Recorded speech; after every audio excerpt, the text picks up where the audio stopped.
Hi class, Dr. Halstead here. Welcome to week 4.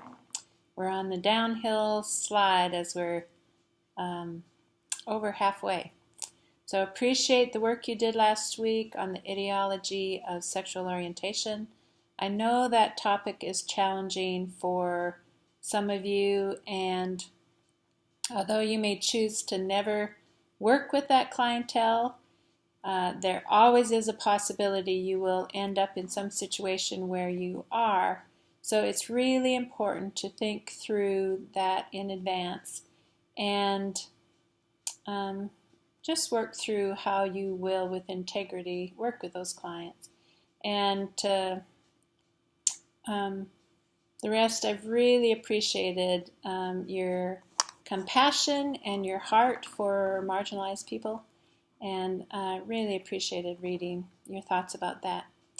Coming up this week, we're going to be talking about differently abled clients, and this is kind of a more politically correct term for what used to be called disabled people. You're going to see a model that is very positive. I know you'll like it. You may not, but I think you will. So we'll spend some time talking about that.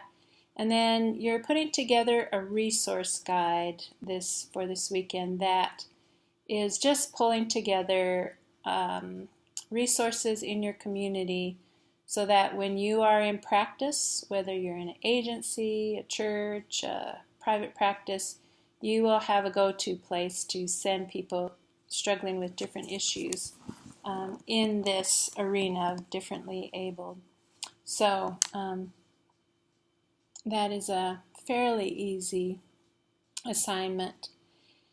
And then next week coming up is the cultural genogram, and I want to say something about that again. I mentioned it earlier, but it's really important that you read that Hardy article about the cultural genogram. I want to see you be able to articulate the issues of pride and shame and organizing principles of different cultures. So if you just say, I'm just white, that's not good enough. You need to look back, okay, what was the original ethnic group that came to the United States? Or your background might be in Africa. So do a little research. You may not know what tribe you came from originally, but do some research on some of the organizing principles of countries in Africa or issues of pride and shame. And of course you can do them more also in regards to who you are now and issues that your culture, either Caucasian, African American, Asian, Hispanic, Latino, whatever, what you deal with now, issues of pride and shame. But what I'm particularly looking for is how do those issues of pride and shame and organizing principles from those beginning cultures that put together your family, how do those show up in you right now as an individual and as a therapist?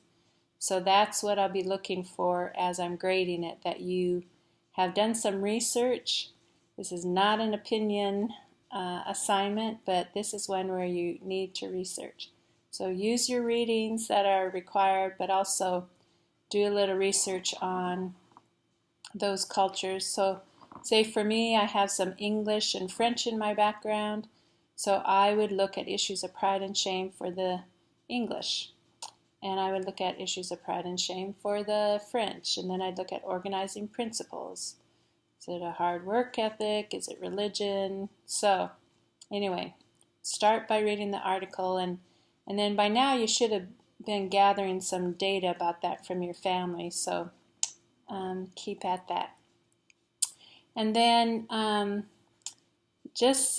again, we talked about in the Meet the Faculty assignment, we talked about the minority assignment that's coming up. So that's in a couple of weeks, but you can do that now and write about it, but just want to make sure you stay on top of that. So let me know if you have any questions. I'm enjoying reading your work. I appreciate the integrity and openness with which you're discussing with each other. That is really important to us as therapists. So take care and let me know if you need anything. Bye.